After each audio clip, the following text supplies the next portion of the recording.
Let's talk more about this now with David Katz. David, a criminal defense attorney and former assistant U.S. attorney, joining this hour from Los Angeles. David, thank you for your time.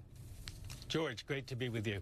Let's start, David, with this latest reporting from BuzzFeed alleging that the President of the United States directed his attorney Michael Cohen to lie to Congress about negotiations to build a Trump Tower in Moscow. That is a federal crime, if true. And there are so many incremental and important stories that we've covered around this president, but I imagine you would agree this is a big one. This is a bombshell. This is potentially a day that we'll remember in the Trump presidency and in the congressional investigation and perhaps in the impeachment of the President of the United States. You know, there was the famous tape of President Nixon that really doomed him.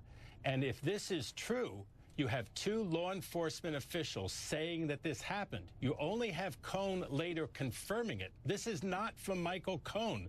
This is not a Brooklyn Bridge that he wants us to buy. This is two law enforcement agents who said there are internal Trump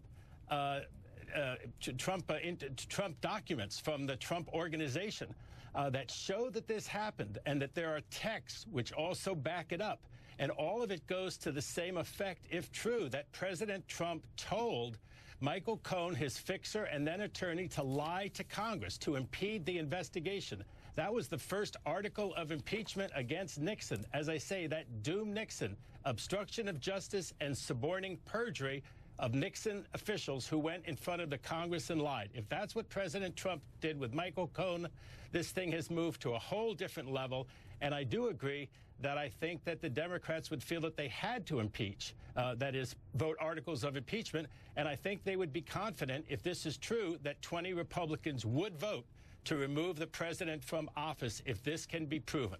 David, you touched on this, and it's important to point out this information that was brought up by our own Sarah Murray of the Special Counsel's Office, learned about Trump's directive for Cohen to lie to Congress through interviews with multiple witnesses from the Trump organization and from internal company emails, from text messages and a cache of other documents. So as you point out here, there is apparently evidence that goes beyond Michael Cohen, who does have a spotty history when it comes to truth. Again, nobody would be asking either the House members in voting articles of impeachment or the Senate in convicting and removing the president from office. Nobody would ask to rely on Cohen. I've been a federal prosecutor. I've dealt with cooperators. You have to watch them all, take them with a grain of salt, always corroborate them. But this is not from Cohen, according to the allegations. This is from Trump organization officials, from emails, from internal texts, and apparently Special Prosecutor Mueller has been sitting on this for quite a bit of time, calculating it, making sure that he has enough evidence. And then when Cohen finally came in to cooperate with him, he allegedly, according to the two law enforcement agents, surprised Cohen and said, "Is this all true?" And according to the BuzzFeed report, Cohen said, "Yes, it is true." That's what he did, and that he worked closely with some Trump attorneys. I'd hate to be in the position of any Trump attorney that Michael Cohen worked with on that testimony. It's extremely troubling, George. It really is.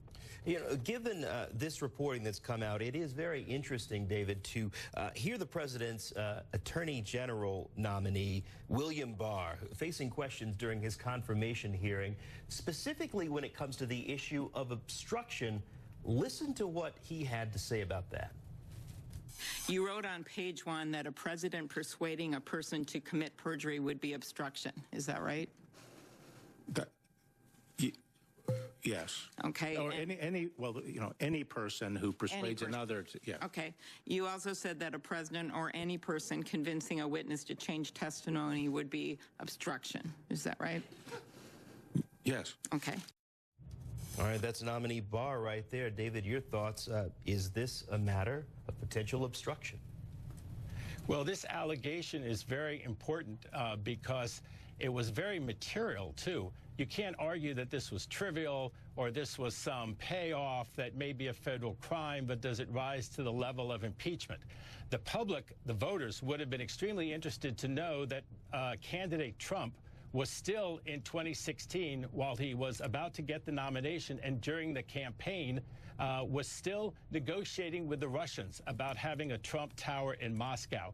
Apparently, the cover-up and the attempt to have Cohn testify different from the facts was that they wanted Cohn to say, and apparently he did say, and admitted he lied when he said, that the negotiations basically ended in January of 2016. If they went on through June 2016, that's a whole different kettle of fish. It's extremely important. It would have been important to the voters.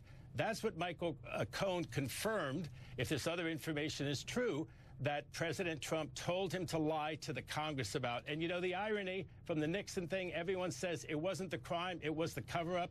Can you imagine if history repeated itself and it wasn't the crime that got Trump removed, it was the cover-up with Cohn and with allegedly suborning perjury before the Congress of the United States? David, it is very interesting to see this new reporting. Important to point out it is based on sources. We will have to see as it's borne out where it goes, but it is a big story that we're following around the Russia investigation. David Katz, again, thank you for your time.